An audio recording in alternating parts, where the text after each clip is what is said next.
Imagine your aloe plant overflowing with thick, soothing gel and popping out dozens of babies, all with zero back-breaking repotting work.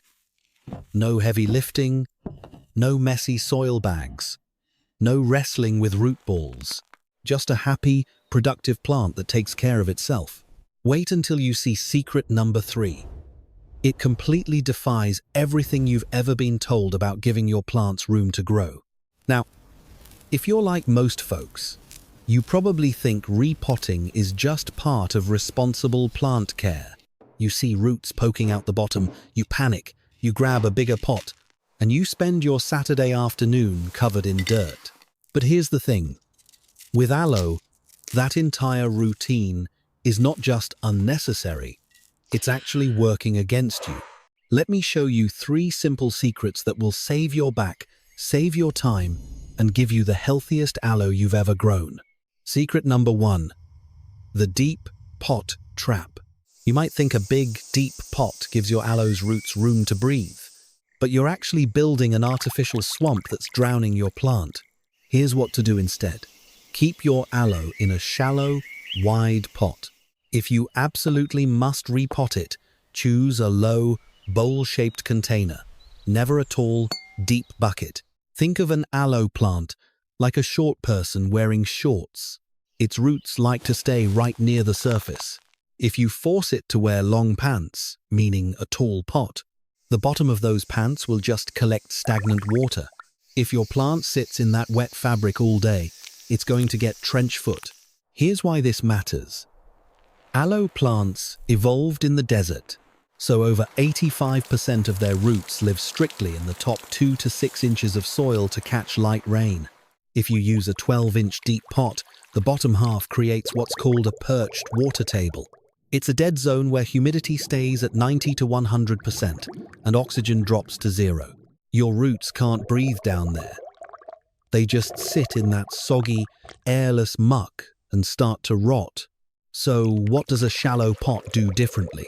It lets excess water drain out fast. The entire root zone stays in that sweet spot where air can circulate and water doesn't pool. Your plant gets exactly what it needs. A quick drink near the surface, just like a desert rain shower. Here's a bonus tip for you. Skip the heavy watering cans. A quick surface sprinkle is often exactly what those shallow, top-heavy roots are looking for. You don't need to soak the whole pot. Just dampen the top couple inches and let the plant do the rest. Be honest. When you buy a new plant, would you normally put it in a tall, decorative pot or a short, shallow bowl? Let me know your preference in the comments. Secret number 2. The rich soil rot.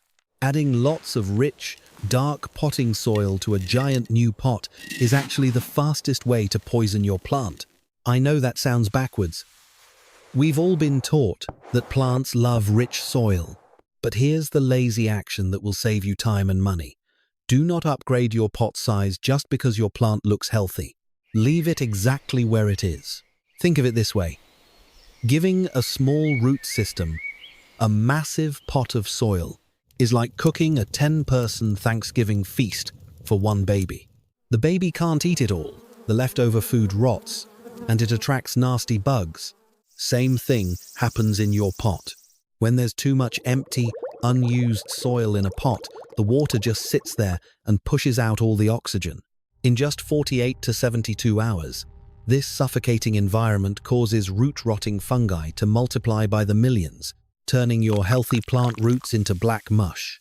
You won't even see it happening until your aloe starts turning yellow and mushy at the base. By then, it's often too late. So what's the smart move? Keep your aloe in a pot that matches the size of its root system. If the roots fill about 70 to 80% of the pot, you're in the perfect zone. The plant uses the water efficiently. The soil dries out between waterings, and those nasty fungi never get a chance to set up shop. Here's another bonus tip. If you feel the urge to feed your plant, don't repot it.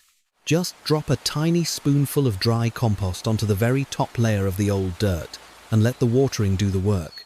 The nutrients will trickle down naturally. and you won't disturb a single root. Would you rather have one giant pot with a single aloe in it, or a cramped pot overflowing with lots of baby plants? Tell me your gardening style below. Secret number 3. The cramped miracle. This is the one that surprises everyone. Letting your aloe stay cramped and root-bound isn't neglect. It's the biological magic button that forces it to produce babies and thicker leaves. Here's your lazy action. Let your aloe stay in its current pot until the roots are literally pushing the plant up out of the dirt, or the pot is about to crack open. Seriously, don't touch it. Think of aloe plants like adult children. If you give them a massive, comfortable house, they get lazy and just hang around. But if you cramp their space a bit, they get motivated to save up their money, store thick gel in their leaves, and quickly have their own kids so they can move out. Here's the science behind it.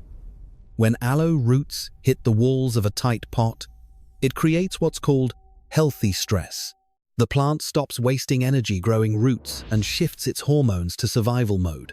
This results in up to 22% more healing gel inside the leaves, and it will pop out new baby plants twice as fast. That's not a typo. Twice as fast. So what does this look like in real life? You'll see those thick, plump leaves that are full of gel. You'll see little baby aloes, called pups, popping up around the base of the mother plant. And you'll see a plant that looks like it's thriving, not suffering. That's because it is thriving. It's doing exactly what it was designed to do in the wild: reproduce under pressure. Here's your final bonus tip.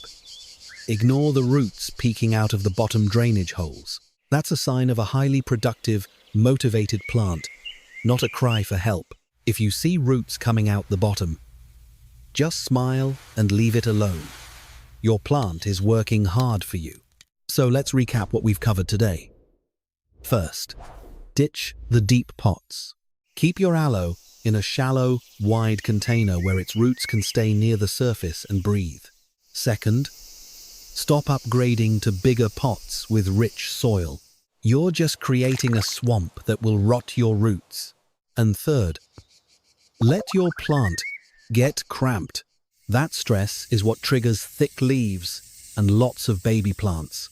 If you follow these 3 secrets, here's what your life will look like.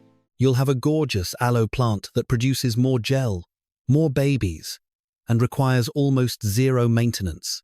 No more weekend repotting sessions. No more guessing if you're doing it right. Just a happy, productive plant that practically takes care of itself. Meanwhile, your neighbors will be out there wrestling with root balls and wondering why their aloes keep rotting. If this saved you from a weekend of unnecessary repotting, hit the subscribe button so you don't miss next week's guide on the lazy gardener's trick to bringing half-faded succulents back to life with zero effort. Now I want to hear from you. Have you ever repotted an aloe and regretted it? Or do you have a cramped aloe that's popping out babies like crazy? Share your story in the comments. I read every single one, and I love hearing what's working in your garden.